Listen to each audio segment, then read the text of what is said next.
कल ये जो कंपाउंड्स दिए थे इनका नाम देखना था, तो जल्दी से करते हैं इन्हें। फर्स्ट तो कर ही लिया था। अच्छा, सब दिया होगा।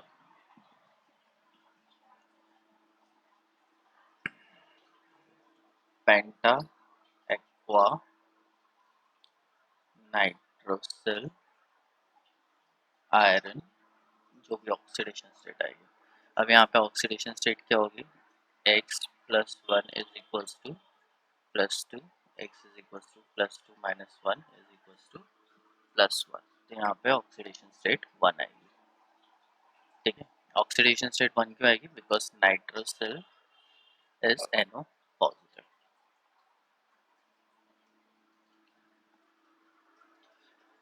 नेक्स्ट लिखते हैं इसका। ये इसके लिए पहले हम लिखेंगे सोडियम, पहले सोडियम है, फिर एक स्पेस आएगा बीच में।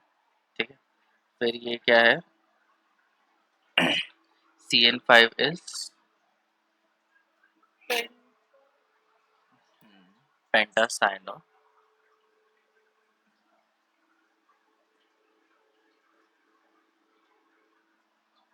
ठीक है, तो इसको लिखते हैं हम लोग पेंटासाइनो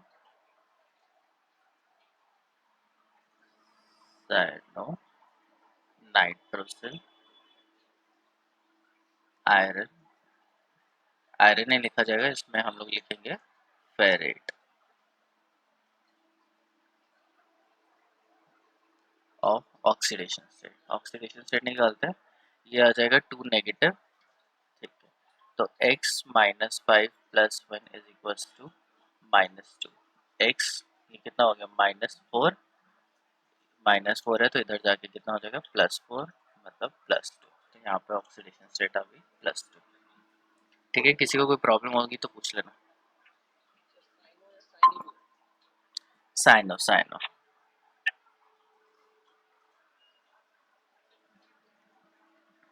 ठीक, थर्ड वाला हम लोग करते हैं। आई होप इतने स्पेस में आ जाए। कोबाल्ट N3 अजाइड है, जिसको मैंने तुम्हें बताया था कि अजीडो लिखेंगे, और अमीन यहाँ पे। अब इसमें जो क्वेश्चन में है कि जो लेकिन से वो अल्फाबेटिकल ऑर्डर में दे ही नहीं रखे हैं। ठीक है, पहले अमीन आएगा, उसके बाद नाइट्राइडो आएगा, सॉरी अजाइडो आएगा। तो लिखते हैं पेंटा अमीन, फिर अजीडो,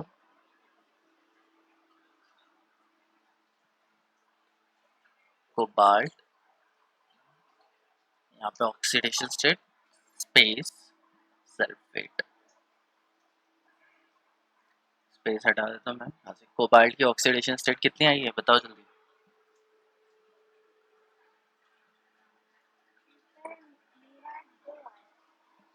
दो आया है।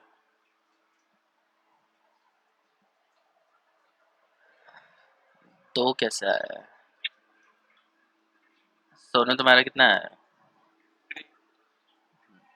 तो कोबाल्ट का मैं एक्स लेता हूँ। ठीक है, अजाइड N3 नेगेटिव होता है तो इसका -1 आएगा, प्लस अमोनिया का तो 0 होता है, विच इज इक्वल्स टू +2। तो x is equals to +2 plus 1 is equals to +3।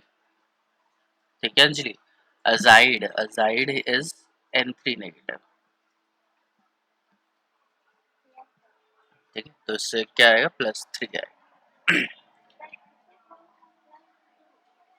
हाँ, SO4 का यहाँ पे +2 आएगा ना। सल्फेट SO4 2 नेगेटिव होता है, तो इधर जाके इधर क्या होगा? +2 होगा ना। +1 -1 नहीं होगा।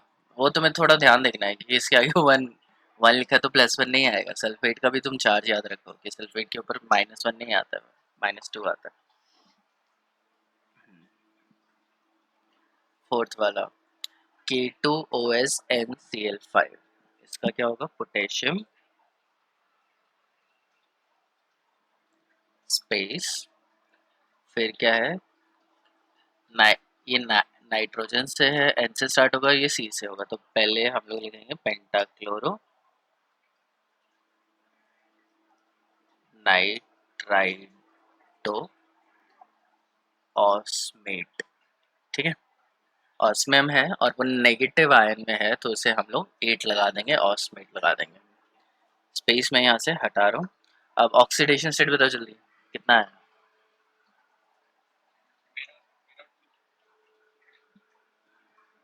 कितना बोला सोनू? 3। अंजलि कितना है?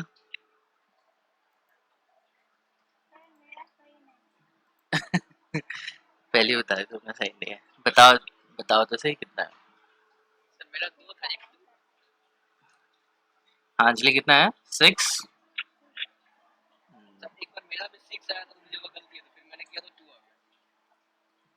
6 ही है।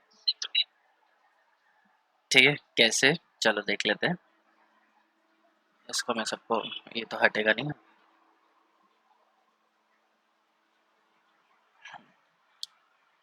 तो ये तो -2 इसके ऊपर आ जाएगा और इसके ऊपर +1 आएगा यहाँ पे।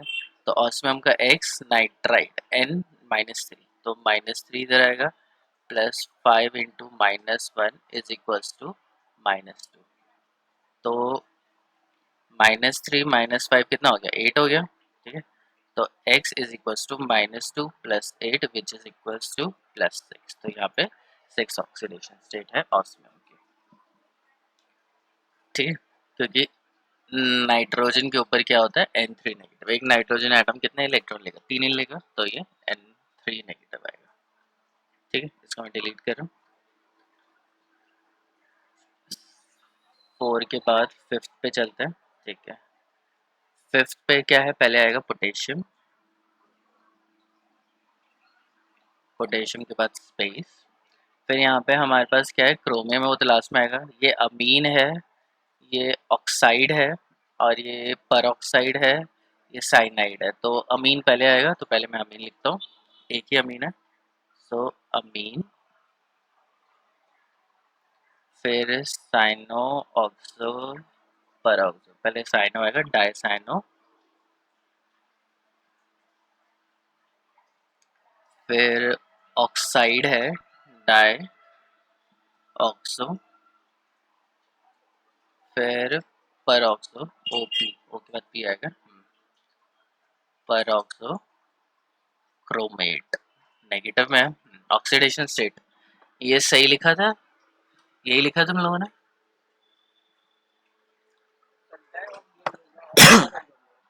हाँ, दो है ना यहाँ पे, ऑक्साइड भी है और परऑक्साइड भी है।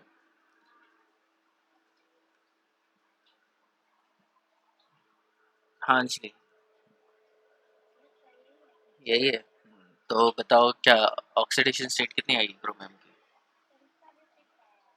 इसका 6 आया। 6 तो चलो देख लेते हैं, 6 आना चाहिए नहीं आना चाहिए। क्रोमियम का कितना होगा? X प्लस साइनाइड का प्लस ऑक्साइड O2 नेगेटिव, तो 2 into -2 plus O2 negative -1 is equals to -2। तो x -2 -4 -1 इज इक्वल्स टू -2। ये 2 से 2 काट देता हूँ मैं यहाँ पे, तो ये हो गया -5 is equals to 0, this implies x is equals to 5। तो ऑक्सीडेशन स्टेट आएगी 5। ठीक है, यहाँ पे ध्यान रखना है, ऑक्साइड क्या होता है? ऑक्साइड होता है O2 नेगेटिव। ठीक है, पर ऑक्साइड क्या होता है? O2 2 negative. गड़बड़ कर दिया ना यहाँ पे, ऑक्साइड ठीक है, O2 नेगेटिव इज पर ऑक्सो ना, और super oxide is O2 negative. अच्छा, तो यहाँ -2 आएगा।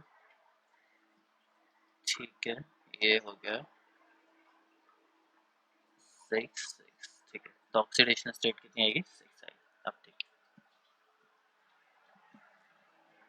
ठीक है, अब नेक्स्ट देखते हैं।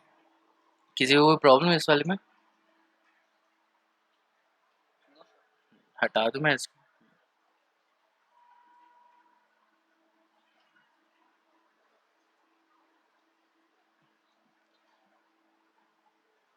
सिक्स वाला KCrF4O नेगेटिव, ये तो आसान है। पोटेशियम स्पेस F और O।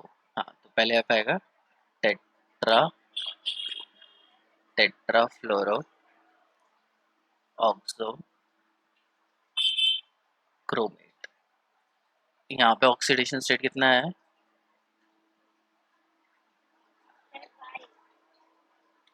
तो 5 लिख देते हैं। -4 -2 4 -2 -1, तो ये हो गया -6 और -1 उधर है, तो ठीक है 5 ही आएगा। 7 देखते हैं। हाँ,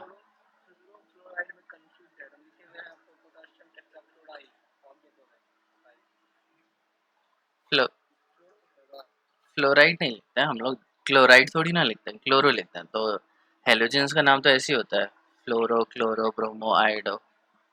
अगर फ्लोरीन ब्रैकेट के बाहर लिखा हुआ है तो उसे फ्लोराइड लिखेंगे, अगर ब्रैकेट के अंदर है तो वो फ्लोरो ही है। क्लोरीन अगर ब्रैकेट के अंदर है तो क्लोरो, ब्रैकेट के बाहर है तो क्लोराइड। समझ में आया ये? हाँ, तो ठीक है, ये वाला देखते हैं। इसका नाम है सोडियम स्पेस H, और ये मिथॉक्साइड है ना। अ, पहले H लिखेंगे, हाइड्राइडो हाइड्राइडो ट्राई मिथॉक्सो बोरेट। ऑक्सीडेशन स्टेट कितना है इसका?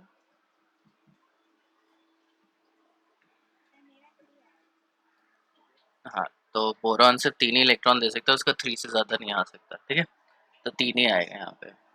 हाइड्र हाइड्राइड का क्या है? -1 इसका, और -4 -3 इसका, -1 इनका होगा मेथॉक्साइड का, तो 3 ये हो जाएंगे, इज इक्वल्स टू -1। ठीक है, 1 से 1 कटा, -3 वहाँ पे जाके +3 हो जाएगा, ठीक है। तो 3 ही ऑक्सीडेशन स्टेट आएगा। 7 8 8 वाला भी सिंपल ही है। टेट्रा अमीन डाइक्लोरो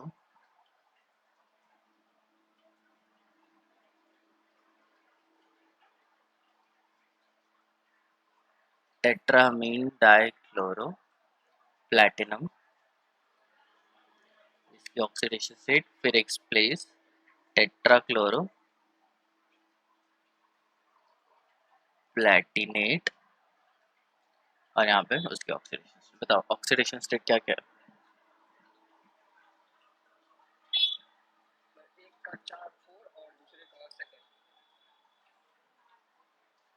अंजलि इतने ही है। 3 3 नहीं, ये 4 और 2 एकदम सही है।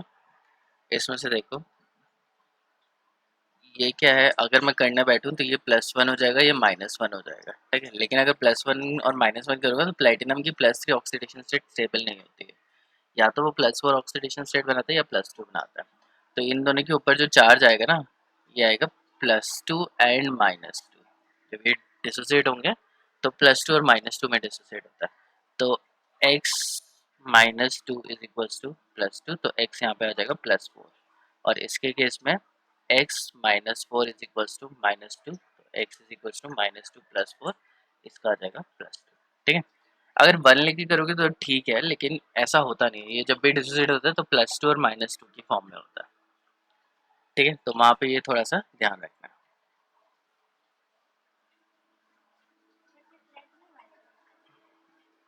क्या? हाँ, नहीं नहीं, जब भी ऐसा कुछ कॉम्प्लिकेटेड सा क्वेश्चन आए, जहाँ पे जैसे तुम ये देखो, ये सल्फेट वाले में भी यही हुआ था, +1 और -1 तुमने ले लिया था, ठीक है, लेकिन चार्ज वहाँ पे याद रखना है कि किसका कितना चार्ज है, ठीक है। सिमिलरली ये जब भी चार्ज वहाँ पे नहीं दिया हो, अगर लगा है कि +1 और -1 आ रहा है, तो उसको +2 और -2 भी लेके देख लेना है एक बार। ठीक है, और उसमें से फिर डिसाइड करना कि जो ऑक्सीडेशन स्टेट आ रही है कौन सी स्टेबल है, क्या वो ऐसी ऑक्सीडेशन स्टेट दिखाता भी है या नहीं दिखाता। तो डी ब्लॉक के जो जितने भी एलिमेंट्स हैं वो सारे +2 ऑक्सीडेशन तो दिखाते ही दिखाते हैं। +3 ऑक्सीडेशन स्टेट प्लैटिनम की स्टेबल होती ही नहीं है, ठीक है। +4 ऑक्सीडेशन स्टेट जरूर दिखा सकता है। तो वही बस थोड़ा सा प्रैक्टिस की ज़रूरत होगी। प्रैक्टिस तुम जितने क्वेश्चंस करोगे उसके हिसाब से तुम्हें समझ में आ जाएगा। ये किया था, ये थोड़ा अजीब सा था क्योंकि ये जो लेगेंड है ये बहुत ही अजीब लेगेंड है। हाँ, बहुत ही अजीब लेगेंड है। तो इसमें क्या है कि ये बिस लिखेंगे हम लोग, CH3CO CH CO C6H5। तो इसका नाम जो लेगेंड का है वो है बेंजोइल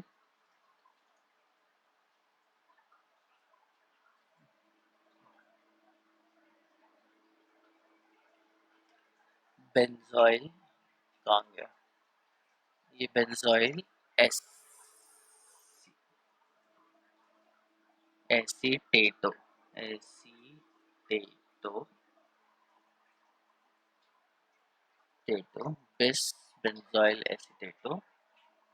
और फिर इसमें बेरिलियम आएगा और इसका ऑक्सीडेशन स्टेट 2 आएगा बेरिलियम का। ठीक है, बेंजोइल एसीटेटो इसका नाम मैंने चेक किया तो वो लिखा हुआ था, बट अगर तुम्हें इसका नाम वैसे देखना हो तो इसका नाम है, यहाँ से नंबरिंग करेंगे 1 2 3 4।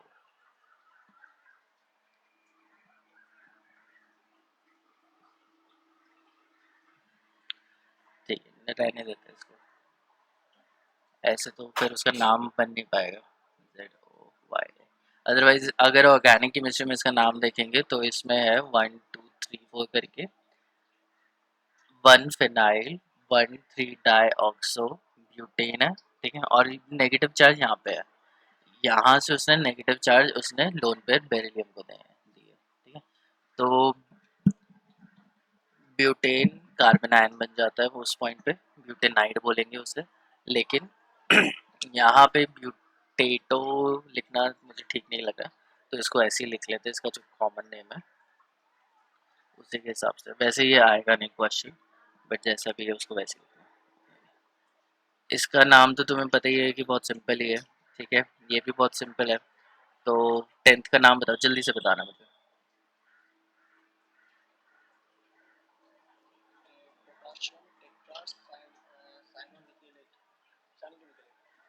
निकलेट हाँ, ऑक्सीडेशन स्टेट 2। ठीक ही बैठ रही है। 9th वाला अंजलि जल्दी बताओ इसका नाम। हाँ हाँ, ब्रिजिंग वाले का।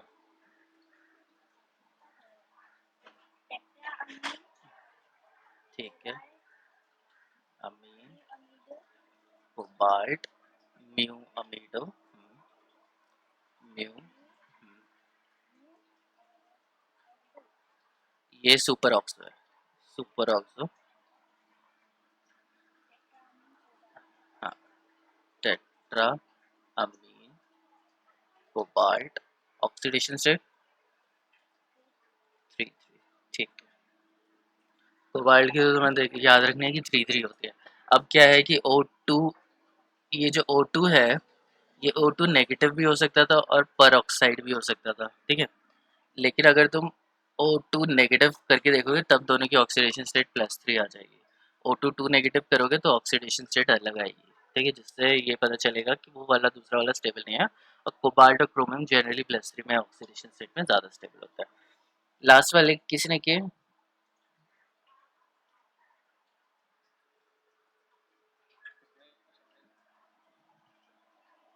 तो टेट्रा क्लोरो ऑरेट, ये तो ठीक है, टेट्राक्लोरोऑरेट यहाँ पे ऑक्सीडेशन स्टेट आएगी। और बाहर जो ये है वो क्या लिखा हुआ है, H लिखा हुआ है। H पॉजिटिव, H पॉजिटिव क्या होता है, प्रोटॉन होता है। या हाइड्रोनियम तो H3 पॉजिटिव को बोलते हैं। ठीक है, तो H प्लस प्रोटॉन होता है, तो इस पे इसको इस तरीके से लिखा ही नहीं जाता। जब यहाँ पे हाइड्रोजन होता है ना तो वो बेसिकली एसिड हो गया। ठीक है, ये टेट्राफ्लोरोबोरिक एसिड है और ये टेट्राक्लोरो ऑरिक एसिड है। ठीक है, तो इसको हम लोग डायरेक्टली लिख देंगे टेट्राक्लोरो और एक एसिड।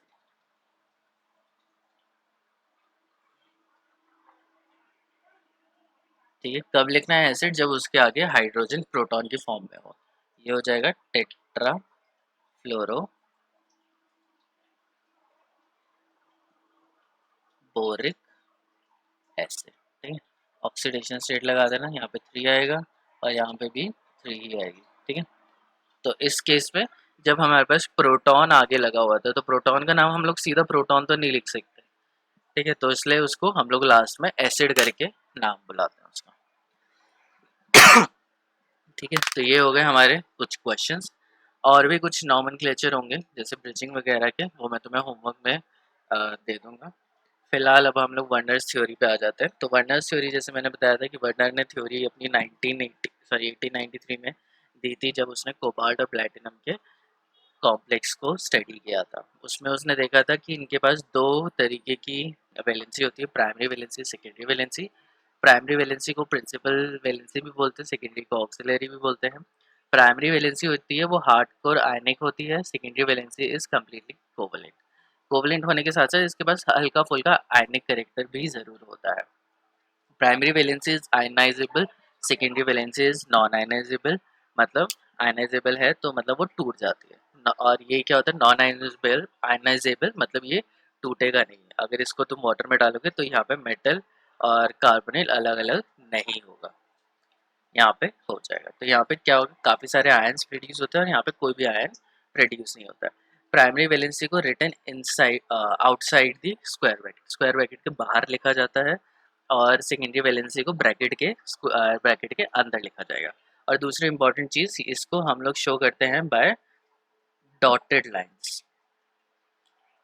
तो इसको डॉटेड लाइन से करेंगे और इसको हम लोग डिनोट करते हैं सॉलिड लाइन से। ठीक है, करेक्टरिस्टिक्स मैंने तुम्हें कल ही बताए थे, वो सब नॉर्मल सी चीज़ें हैं, मैं उसको फिर से नहीं बता रहा हूँ।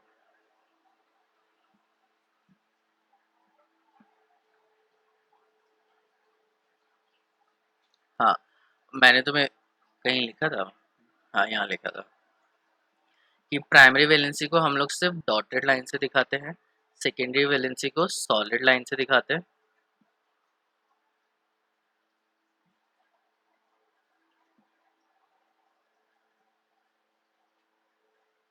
और कोई भी ऐसा लिगेंड जो प्राइमरी वैलेंसी और सेकेंडरी वैलेंसी दोनों पे हो तो उसमें हम लोग सॉलिड लाइन के साथ डॉटेड लाइन भी शो करते हैं, जैसे यहाँ पे तुम्हें दिखाई दे रहा है। ठीक है, हाँ, तो ये तो क्वेश्चंस, ये तो मैंने कल तुम्हें बता दिए थे। अब मैं PtCl4 के अगर मैं बताने की कोशिश करूँ तो PtCl4.6NH3 एक कंपाउंड मेरे पास ये है, एक है PtCl4.5NH3। काफ़ी कंपाउंड्स है इसके,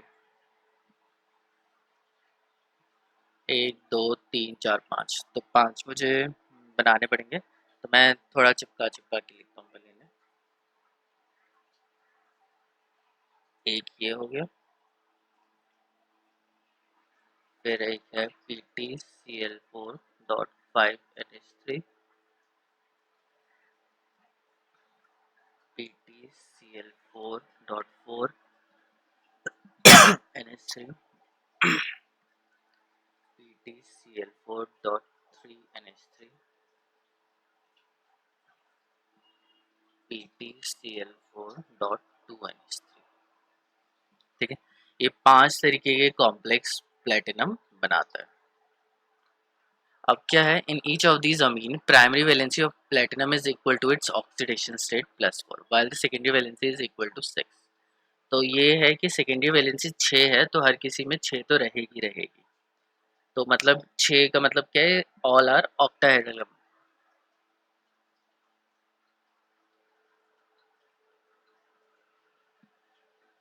सारे ऑक्टाहेड्रल कॉम्प्लेक्सेस हैं, मतलब सेकेंडरी वैलेंसी किसके इक्वल है, 6 के इक्वल है।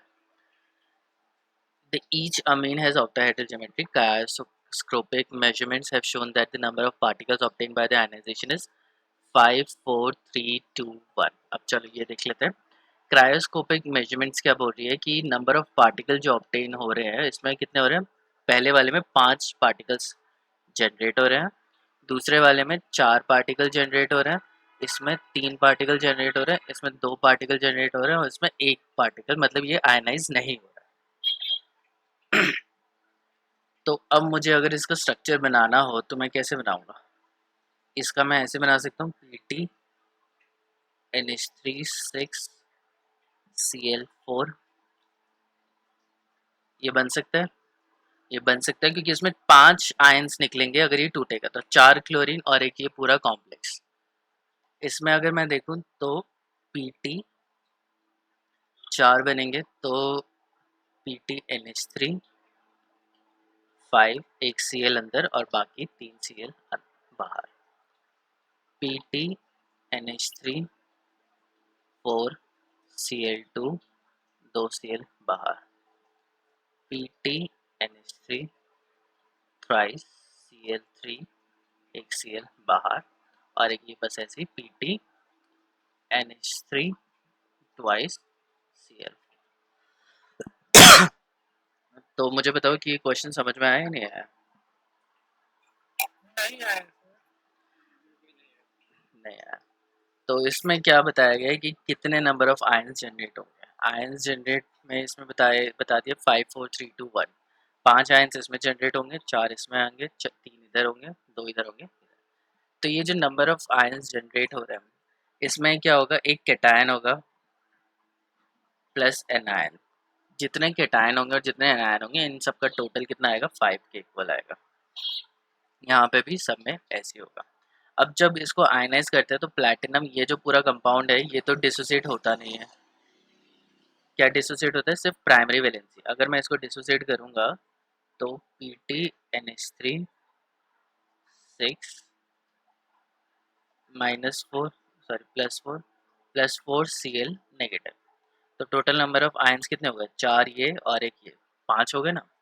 इस तरीके से इसको अगर मैं डिसोसिएट करूंगा 3 Cl नेगेटिव और एक ये Cl+3, ठीक है। तो यहाँ पे 3 और एक 4, इस तरीके से ही आयंस जनरेट होते हैं जब ये आयनाइज होता है।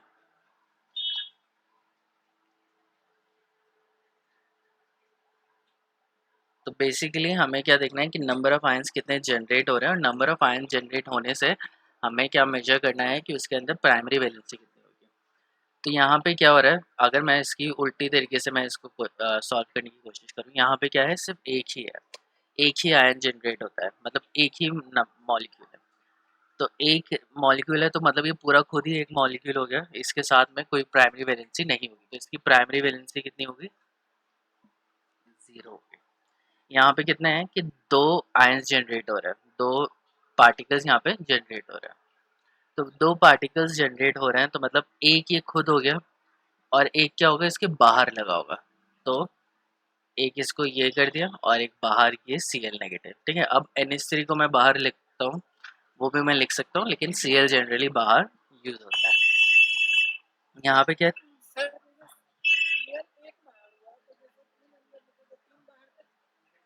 नहीं नहीं, 3 बाहर करोगे तो 3 टूट जाएंगे ना, बाहर वाले जो भी हैं वो टूटेंगे, बा, बाहर वाले तो टूटेंगे। इसको अगर तुम तोड़ोगे तो क्या बनेगा, PT NH3 thrice Cl3 plus Cl negative, ये माइनस ये प्लस, कितने पार्टिकल्स निकले टूटने के बाद, तो अगर तुम Cl को बाहर Cl3 लिख दोगे, अगर इसको तुमने बाहर Cl3 लिखे तो 3 Cl नेगेटिव और जो भी इधर बचा वो बचेगा, तो कितने पार्टिकल जनरेट हो गए, 3 और एक 4 हो गए। और तुम्हें कितना दिया है कि कितने पार्टिकल जनरेट होंगे, 2, और तुम्हारे कितने हो रहे हैं, 4 जनरेट हो रहे हैं, ठीक है। तो ये गलत हो गया। तो क्या करना है हमें, Cl बाहर उसको किस हिसाब से लिखना है, इस हिसाब से लिखना है कि वो नंबर ऑफ पार्टिकल को सेटिस्फाई कर सके। यहाँ पे क्या है, नंबर ऑफ पार्टिकल्स कितने निकल रहे हैं, एक, तो एक ये पूरा ही है, इसका कोई प्राइमरी वैलेंसी नहीं है। यहाँ पे 2 है तो एक ये खुद कोऑर्डिनेशन कंपाउंड प्लस एक प्राइमरी वैलेंसी, प्राइमरी वैलेंसी इसकी कितनी होगी, एक होगी। यहाँ पे कितने हो रहे हैं, 3 हो रहे हैं, तो इसमें जो एक तो हो गया coordination compound plus 2 primary valency, तो Cl2 यहाँ पे बाहर होगा। यहाँ पे 4 निकल रहे हैं तो एक ये खुद पार्टिकल और 3 इधर के, यहाँ पे 5 है तो एक ये खुद पार्टिकल और 4 Cl के। अभी समझ में आया ये? ठीक है, तो हमें बेसिकली देखना है कि कितने पार्टिकल्स वहाँ पे जनरेट हो रहे हैं। अब पार्टिकल्स मैंने देखा तो मुझे ये समझ में आ गया कि इतने इतने पार्टिकल्स जनरेट हो रहे हैं। फिर इसके बाद क्या है कि यहाँ पे दूसरा ऑप्शन भी दे रखा है, दूसरा इंफॉर्मेशन भी दे रखा है, मोलर कंडक्टेंस। मोलर कंडक्टेंस के हिसाब से जो इलेक्ट्रिकल चार्जेस निकल रहे हैं आयनाइजेशन पे, यहाँ पे 8 इलेक्ट्रिकल चार्ज निकल रहा है, मतलब +4 और -4। कैटायन के ऊपर कितना चार्ज है? +4 है, और एनायन के पास कितना चार्ज है? -4। ठीक है, अगर तुम इसको आयनाइज करोगे तो क्या होगा? Pt NH3 6 +4 +4 of Cl negative. Cation का चार्ज कितना है? +4। एनायन का चार्ज कितना है? -4। दिख रहा है? तो ये भी एकदम करेक्ट है, जो हम लोगों ने अज्यूम किया है वो हमारा एकदम करेक्ट है, क्योंकि +4 का कैटायन निकल रहा है और एनायन कितने हो रहे हैं? -4 के हो रहे हैं। दूसरे वाले में जहाँ पे ये सेकंड वाले में क्या है? 6 चार टोटल चार्ज है, 3 +3 है और माइनस कितना है? -3। तो इसको देखोगे तो +3 इधर आएगा और ये 3 Cl नेगेटिव आएंगे, तो ये भी ठीक है। इसमें देखो तो यहाँ पे +2 आएगा, तो ये भी ठीक है। इसको करोगे तो +2 इधर आएगा, इसको करोगे तो +1 इधर आएगा, और इसको करोगे तो 0 आएगा। तो ये तो बिल्कुल भी चार्ज नहीं है, ये न्यूट्रल है। तो हम लोगों ने जो भी कंपाउंड बनाया है वो एकदम ठीक बनाया है। अब हमें क्या करना है? नेक्स्ट इनका शेप ड्रॉ करना है। तो Pt NH3 क्या है? अंदर है, सारे NH3 अंदर है, तो NH3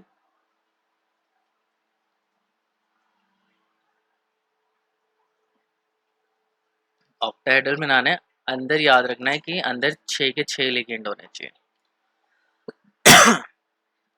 और Cl कितने हैं? 4 Cl हैं, तो इनको कैसे लिखना है? हमें डॉटेड लाइन से लिखना है। प्राइमरी वैलेंसी को डॉटेड लाइन से लिखते हैं, तो एक Cl इधर,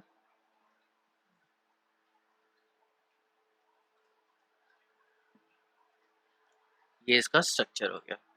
दूसरे वाले को मैं लिखता हूँ, तो उसको लिखने में Pt 5 NH3 है, NH3 NH3 NH3, और इसमें से एक Cl है और 3 Cl क्या है? डॉटेड लाइन से लिखेंगे, 1 2, एक को मैं इधर लिख देता हूँ, 3। लेकिन यहाँ पे देखो, ये जो Cl है वो अंदर भी यूज हो रहा है और बाहर भी यूज हो रहा है। तो जो अंदर वाला है उसके साथ भी हम लोग क्या लगा देते हैं? एक डॉटेड लाइन लगा देते हैं। तो मैं यहाँ पे कुछ नहीं करना, तो मैं बस स्ट्रक्चर बनाना आना चाहिए।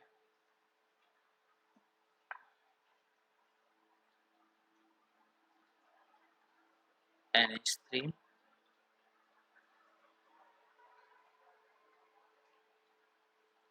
एक Cl इधर, एक Cl इधर, और 2 Cl प्राइमरी वैलेंसी पे। तो एक को मैं यहाँ पे डॉटेड लाइन से इधर दिखा देता हूँ, दूसरे को मैं डॉटेड लाइन से इधर दिखा देता हूँ। और सिंस ये अंदर बाहर दोनों ही यूज हो रहे हैं, तो इनके ऊपर भी क्या लगाना पड़ेगा? मुझे एक डॉटेड लाइन लगानी पड़ेगी। फिर हाँ, दोनों देना है।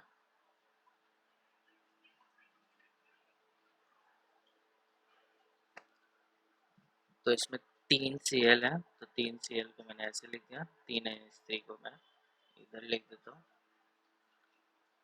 और एक Cl बाहर पे। तो जो बाहर है उसको डॉटेड लाइन लगाएंगे, ठीक है, और जो अंदर वाले Cl है उनके ऊपर भी एक एक डॉटेड लाइन एक्स्ट्रा ऐड हो जाएगी। लास्ट वाला क्या है? लास्ट वाला है Pt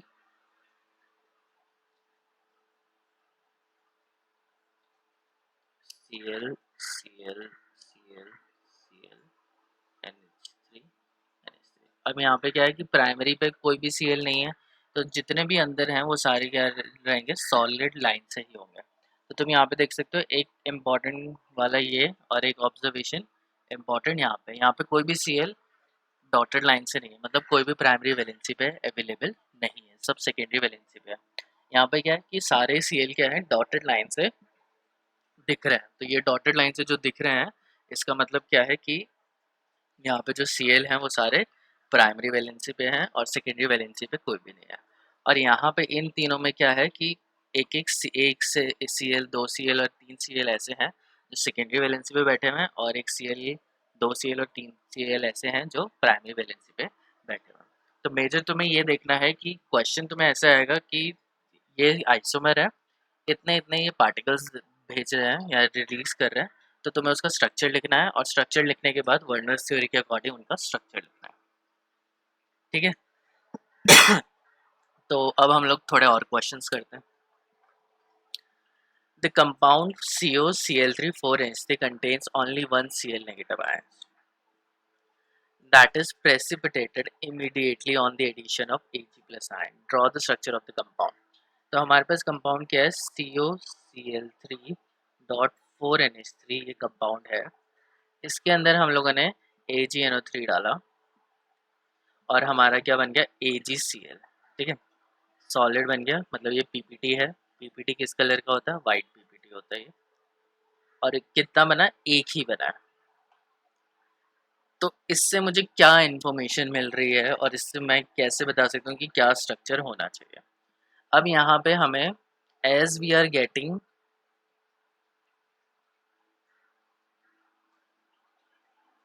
only 1 mole of AgCl, हमारे पास क्या है, सिर्फ 1 मोल ऑफ AgCl प्रोड्यूस हो रहा है। That means only 1 Cl is ionizable and present over primary valency. और वो कहाँ प्रेजेंट है, प्राइमरी वैलेंसी पे प्रेजेंट है। तो इसमें कितने हैं टोटल, Cl हैं 3, उसमें से एक बाहर निकल रहा है, मतलब एक AgCl प्रोड्यूस कर रहा है, तो मतलब एक क्लोराइड की फॉर्म है और एक कॉम्प्लेक्स के बाहर है। तो इसका स्ट्रक्चर क्या होना चाहिए कंपाउंड का, CONH3 4Cl2Cl। और जब ये आयनाइज होगा तो ये क्या देगा, CONH3 4Cl2 minus, sorry +1 plus Cl negative. अब इसमें जब AgNO3 डाला जाएगा तो यहाँ पे हमें 1 मोल ऑफ AgCl मिलेगा। और यहाँ पे जो कोऑर्डिनेशन कंपाउंड के अंदर जो Cl हैं वो डिसोसिएट नहीं होंगे और वो AgNO3 के साथ रिएक्ट नहीं करेंगे, क्योंकि अंदर वाले टूटते ही नहीं है। ये क्लियर हुआ।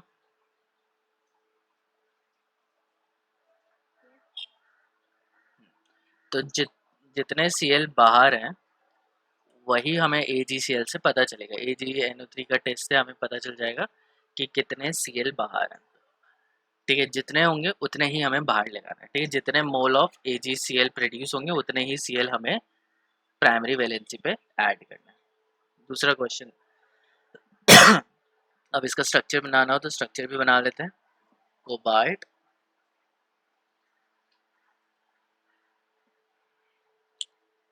NH3 NH3 NH3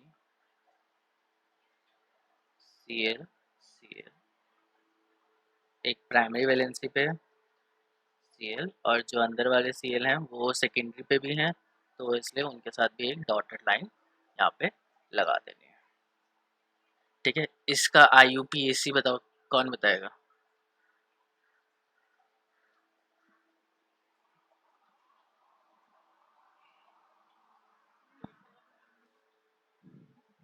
हाँ शिवम तुम बताओ।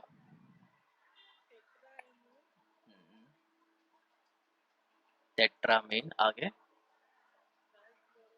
Dichloro cobalt,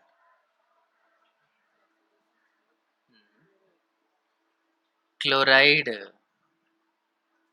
space chloride. हाँ, ऑक्सीडेशन स्टेट कितनी होगी,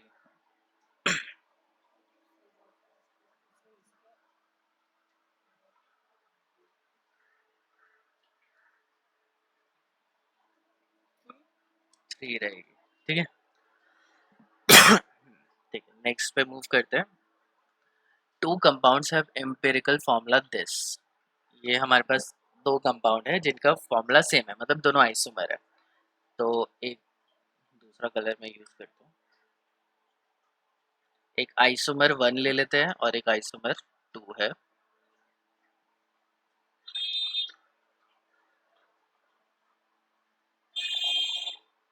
दोनों का फॉर्मूला क्या है, सेम ही है।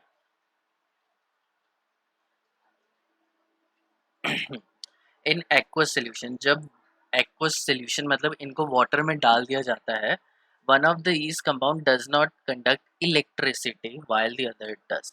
तो इनमें से एक ऐसा कंपाउंड है जो इलेक्ट्रिसिटी कंडक्ट नहीं करता है। Write the possible structure of the compound, two compound. तो अगर मैं अज्यूम करूं कंपाउंड 1 डजंट कंडक्ट इलेक्ट्रिसिटी, ठीक है, कंपाउंड 2 या आइसोमर 2 कंडक्ट्स इलेक्ट्रिसिटी। इस स्टेटमेंट से क्या समझ में आ रहा है, बताओ जल्दी।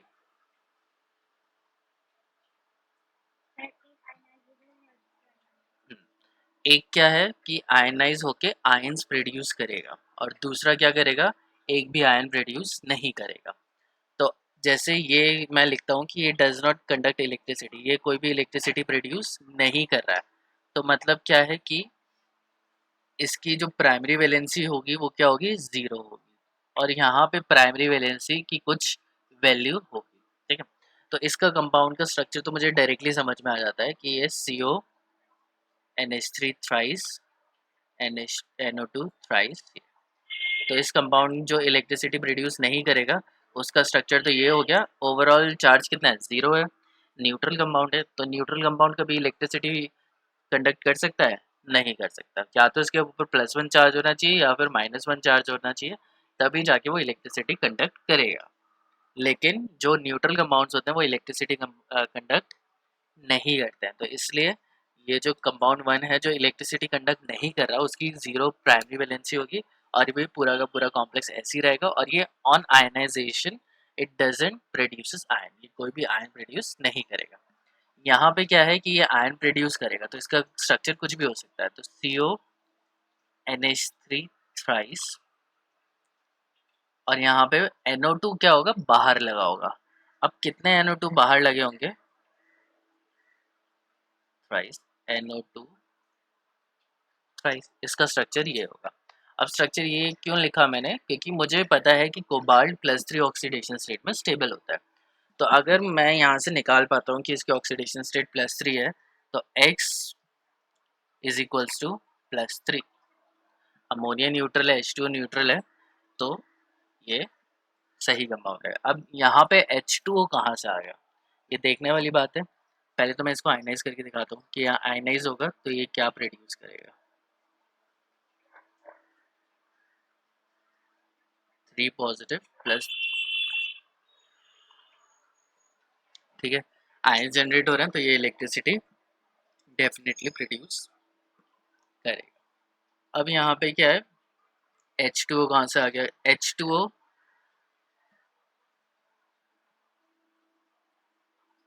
कम्स फ्रॉम एक्वस सोल्यूशन, इसलिए मैंने ऊपर उसे अंडरलाइन भी करा है कि एक्वस सोल्यूशन में डालने से, जब वाटर में हम डाल देते हैं तो वाटर में अगर मैं डाल दूंगा तो यहाँ पे क्या हो जाएगा, वाटर अंदर घुस जाएगा कॉम्प्लेक्स के अंदर, ठीक है। तो ये तुम्हें चीज़ याद रखनी है कि जब भी किसी भी कॉम्प्लेक्स कंपाउंड को H2 अंदर डाला जाता है, या किसी भी सॉल्ट को H2 में डाला जाता है, तो वाटर क्या करते हैं, वाटर में H2O है और इसके ऊपर लोन पेयर है, एक्वा जो हम लोग बोलते हैं। तो जो H2O है न्यूक्लियोफाइल होने की वजह से, लुईस बेस होने की वजह से वो जनरली कॉम्प्लेक्स बना लेता है, ठीक है। जैसे फॉर एग्जांपल CuSO4 होता है, ठीक है, .5H2 होता है। इस केस में भी क्या होता है कि कॉपर 5 हाइड्रोक्साइड से घिरा हुआ होता है, H2O इसके साथ अटैच्ड होता है,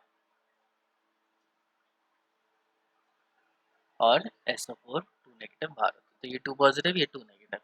तो वाटर क्या करते हैं, जनरली कॉम्प्लेक्स कंपाउंड्स बनाता है। ठीक है, आगे मूव करते हैं, नेक्स्ट प्रॉब्लम देखते हैं। Explain the following giving appropriate reasons. तो एप्रोप्रिएट रीजन देना है।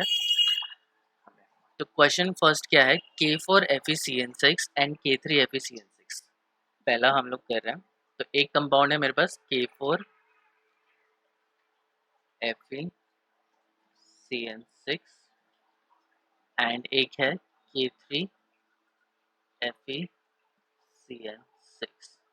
इनमें से मुझे बताना है, इनमें से दोनों में से ज़्यादा मोलर कंडक्टिविटी किसकी होगी, कंडक्टिविटी ज़्यादा किसकी होनी चाहिए, बताओ कौन किसकी होगी ज़्यादा।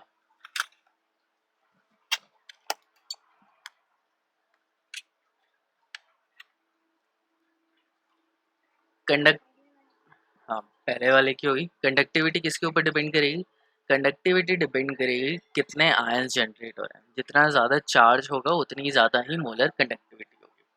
तो K4FeCN6 जब डिसोसिएट होगा तो it will dissociate FeCN6 -4 + 4Cl negative. तो टोटल कंडक्टिविटी क्या होगी, 8 टाइम्स होगी, 4 इसकी और 4 इसकी।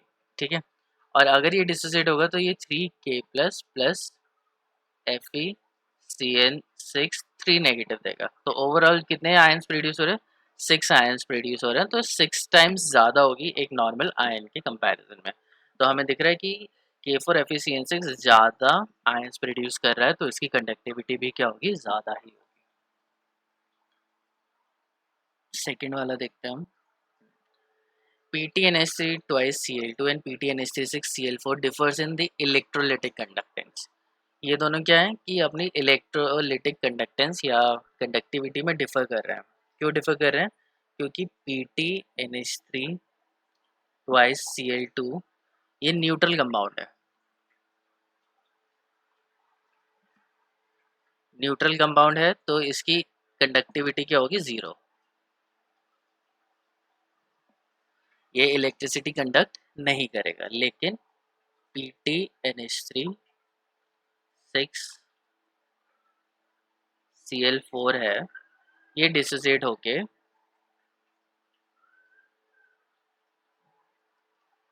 +4 नेगेटिव देगा।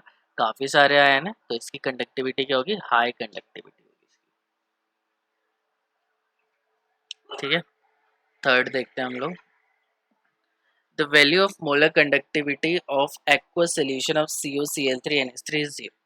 तो molar conductivity COCl3NH3 whole thrice की जो कंडक्टिविटी है वो 0 है। तो क्यों 0 है, कोई बताएगा मुझे।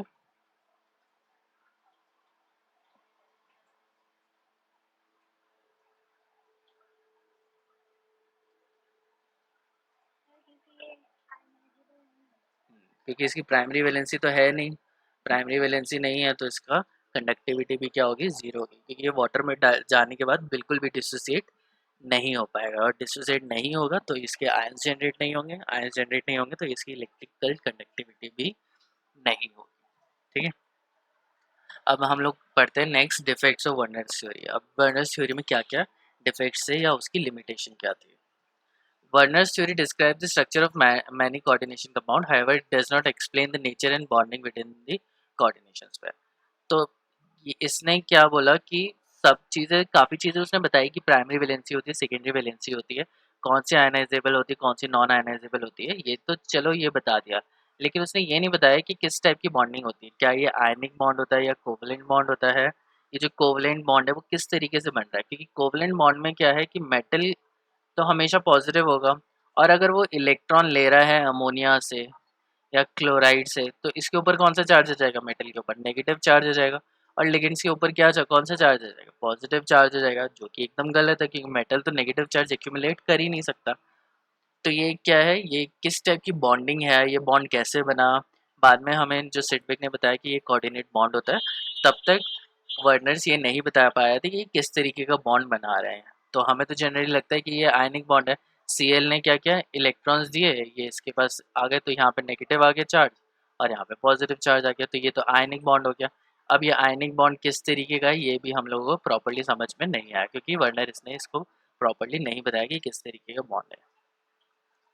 दूसरा क्या है, more than 90% of the non complex at Werner's time पर इधर 4 और 6।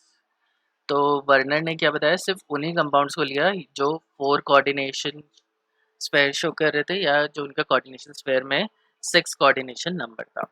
इसके अलावा कोऑर्डिनेशन नंबर 5 या कोऑर्डिनेशन नंबर 12 ऐसे वाले कॉम्प्लेक्स के बारे में कुछ बात नहीं करी, क्योंकि वर्नर ने बहुत बहुत सालों पहले 1800 में ये थ्योरी दी थी, तब इतने कॉम्प्लेक्सेस हमें मिले नहीं थे। आज हमारे पास इतने कॉम्प्लेक्सेस हैं, उनका कोऑर्डिनेशन नंबर इतना वेरिएबल है। तो वर्नर ने सिर्फ 2 ही तरीके के कॉम्प्लेक्सेस के बारे में बात करी थी, बाकी के कॉम्प्लेक्सेस के बारे में बात नहीं करी थी। नेक्स्ट क्या है कि अगर हमारे पास कोऑर्डिनेशन नंबर 4 होता है तो 2 तरीके के कॉम्प्लेक्स बन सकते हैं। एक बन सकता है टेट्राहेड्रल और एक बन सकता है स्क्वायर प्लेनर। तो अगर टेट्राहेड्रल बन रहा है या स्क्वायर प्लेनर बन रहा है, हमें कैसे पता चलेगा? वर्नर ने तो इसके बारे में कुछ बताया ही नहीं है। तो वर्नर इस चीज़ के बारे में कुछ नहीं बता पाया कि कोऑर्डिनेशन 6 है तो चलो ऑक्टाहेड्रल है, लेकिन 4 है तो कुछ कॉम्प्लेक्सेस टेट्राहेड्रल क्यों है, कुछ कॉम्प्लेक्सेस स्क्वायर प्लेनर क्यों है, इनके बीच में ज्योमेट्री में डिफरेंस क्यों है, ये इंपॉर्टेंट चीज़ हमें वर्नर नहीं बता पाया था। ठीक है। Next is Sidgwick electronic concept of coordinate bond. अब सिडविक आया था तब उसने बताया था कि जो बॉन्ड होता है वो एक कोवलेंट बॉन्ड होता है और एक आयनिक कोवलेंट बॉन्ड होता है। इसके बारे में, जो कोऑर्डिनेट बॉन्ड के बारे में सिडविक जब आया था तो उसकी थ्योरी आई थी, तब उसने बताई थी। ठीक है, और ये हम लोग नेक्स्ट क्लास में करेंगे। आज के लिए इतना ही।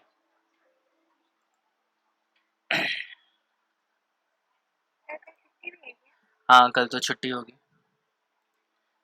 तो पढ़